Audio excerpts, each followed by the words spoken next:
morning. This is Haley Solomon with the North Carolina Housing Coalition. Thank you for joining us this morning for our housing call.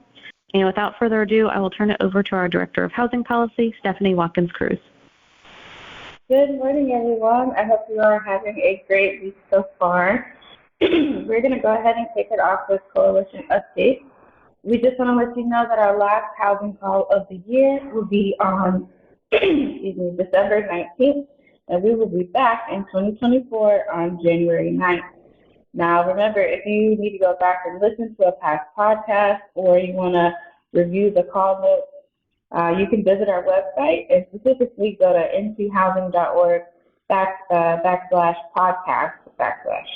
So we'll have that link for you in the call notes as well. So we have one more week of housing call, and then we'll see you next year.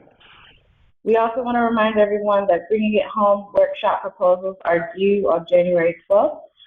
We are still preparing for the 2024 Bringing It Home conference on ending homelessness in North Carolina. This conference is going to take place on June 4th through the 5th, 2024, through a partnership with the North Carolina Department of Health and Human Services, ESG office, the North Carolina Coalition to End Homelessness, and the North Carolina Housing Coalition. So we're calling for presentation proposals, and there will be a link in the call notes about different topics that could be chosen, as well as presentation details. Moving to federal updates, last week in LHIC, the National Low-Income Housing Coalition President and CEO, Diane Yentl, served as a witness at a U.S. House of Representatives Committee on Financial Services Subcommittee on Housing and Insurance hearing. This hearing was titled Housing Affordability, Governmental Barriers, and Market-Based Solutions. The purpose of this hearing specifically was to examine the role of market-based solutions in responding to the affordable housing crisis and the different ways that government regulations could actually impede these solutions. And I just want to list up a few things that they highlighted during the hearing. So they commented that while rents have gone up in some areas by double-digit growth, median income for renter households has actually gone down, particularly between 2019 and 2021. Diane Yentl also emphasized that there's a disproportionate impact of the affordable housing crisis on individuals and families that are paid the lowest wages. She noted that rents are far higher than what the lowest income and most marginalized renters, which includes seniors, people with disabilities, and working families, can depend on for housing. She also talked about that the affordable housing shortage is fundamentally caused by market failures and the chronic underfunding of solutions. And that in the last 2 years, we've seen a significant increase in fair housing complaints, and a majority of those have actually been related to source of income discrimination. In other words, discrimination against where your ability to pay for your housing comes from, whether it be a voucher, a Section 8 voucher, or any sort of other rental assistance. So we're going to link the video so you can watch and listen to the hearing, as well as read a bit more about what took place. But a lot of really great points and a lot of important information. Recently, the FHA proposed enhancements to make the home rehabilitation program more effective for home buyers and homeowners. This specifically looks at the 203K Rehabilitation Mortgage Insurance Program, which is designed to help borrowers purchase a home or refinance an existing mortgage to include the cost of repairs or rehab into one new mortgage. The proposed changes would update the program and make it more useful for today's market by increasing flexibility for borrowers, doing things like increasing the maximum allowable rehab cost, extending the rehab period, and also decreasing the operational burden for lenders, consultants, and other program participants. HUD also announced recently the 2024 loan limits for the FHA forward mortgages and home equity conversion mortgages. Those have gone up significantly, so check that out in the call notes. And new legislation proposes to take Wall Street out of the housing market. You may have recalled several times throughout this year that we've mentioned or included pieces that talked about the rise in corporations purchasing housing. So North Carolina Democrat Rep. Alma Adams and Jess Jackson introduced the American Neighborhood Protection Act last week, which would require landlords with over 75 single-family homes to contribute $10,000 per house annually towards a housing trust fund to be used for down payment assistance. It's not likely to pass with a divided Congress this session, but it is sort of the symbolic, action that points out it starts with the conversation. And you might remember that, particularly for North Carolina, corporate landlords in Charlotte, for example, purchased 17% of the city's homes in cash, which priced out many would-be buyers. So this is a New York Times piece that highlights this proposed legislation, but also it highlights the importance of continuing conversations around corporate landlords and how that impacts the housing market. Moving on to state updates and state legislative updates. North Carolina is seeking public comment on the state's digital equity plan. The North Carolina Division of Broadband and Digital Equity recently released a draft of the state's digital equity plan, and it's open for public comment via email until noon on January 2nd. And you can find the executive summary and the plan in both English and Spanish. I recognize this is not directly housing related. However, broadband has a significant effect on communities across our state. And so it's really important to note that if you're, working with a lot of households and different families, particularly in areas that have broadband issues, this would be a really great point of engagement for them. In state legislative updates, a lot of state lawmakers are either announcing their bids for other positions, they're filing for re-election, or they've announced that they're retiring. So as more candidates file, we recommend that you all check out the State Board of Elections candidate list. And we also have a few different links in the call notes with some key announcements, particularly about Representatives Patrick McHenry and Tim Moore. The General Assembly state lawmakers are set to convene again on December 20th, as we mentioned last week, and they'll convene a few more times before the beginning of the short session, which is scheduled to begin on April 24th, 2024.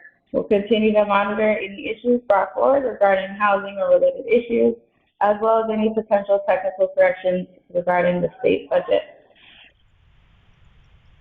Local community updates. The town of Chapel Hill has selected DHIC as their affordable housing development partner for the Legion property development. This property is expected to create 160 units of affordable housing and will take 3 to 5 years to complete. The Charlotte Observer recently published a piece about Optimus Park, a 1987 Habitat Charlotte community near Uptown and one of the organization's first developments in the area. This article does a great job of detailing the benefits and the challenges that this community has faced as the neighborhood has gentrified. So it's a little long, but it's an interesting read. Also in Charlotte, last week, the Habitat for Humanity of the Charlotte region announced a formal partnership to create a mixed-income community formerly known as Pariah Pond. Habitat is going to partner with Kingdom Development and Harmon Construction to create 40 Habitat homes and 43 market-rate homes. Habitat for Humanity in Raleigh, a big Habitat week, recently purchased a parcel of land along Pool Road for $1 from the city. The property, which is across from the Go Raleigh Transit Hub, will be the future site of 9 townhomes designed to provide affordable homeownership opportunities. So great example of transit-oriented development and putting affordable housing near transit opportunities, and it's great. Residents at the Grand at Grant Falls recently received news that their rents will be going up when they renew their leases. This property is in Rolesville, and it was awarded tax credit a few years ago and serves seniors age 62 plus. So we're still looking for more information regarding this, and we'll keep an eye on it. Several local governments around the state have released data on their 2023 affordable housing achievements. That includes Chatham County and the state of the county, as well as Chapel Hill and Wake County that released their annual housing report. So check out some of the highlights from those local governments and what they've done for affordable housing this year. Moving to reports and resources, we have several here for you. I just want to point out a few. The National Low-Income Housing Coalition did put out a new brief on the history, successes, and highlights of their Erase project. And the HUD Exchange, and this is something that we'll probably keep in our column ongoing, but there is a web page called Funding Navigator on the HUD Exchange website that is meant to help community partners and different organizations sort of navigate different funding opportunities and seek out funding opportunities and all the resources that go along with those particular options. So we'll keep that there just in case folks either didn't know about it or they forgot about it. That resource is there if you use or are looking for HUD funding opportunities. The National Community Reinvestment Coalition released a guide to the 2023 Community Reinvestment Act final rule update. And Brookings just released a report on homelessness in U.S. cities and downtown. Some events we want to list up for you. Enterprise on December 14th at 12:30 is hosting a webinar, and they will be talking a bit about applying for HUD's Green and Resilient Retrofit Program. So we'll talk a bit about what it takes to apply to this program. The presenting organizations have all received awards under the Elements and Leading Edge cohorts for both grants and loans, and we'll talk a bit about what they've learned as well as the application process. Next year, January 17th at 6:30 p.m. at the Hayti Heritage Center in Durham.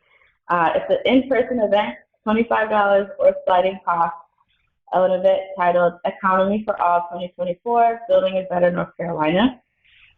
And the HUD and Turner Housing Innovations Lab on January 18th will be hosting a webinar from 1 to 2:30 p.m. Eastern Standard Time about housing technology series. It'll be part 2, and it'll be talking about planning for new supply.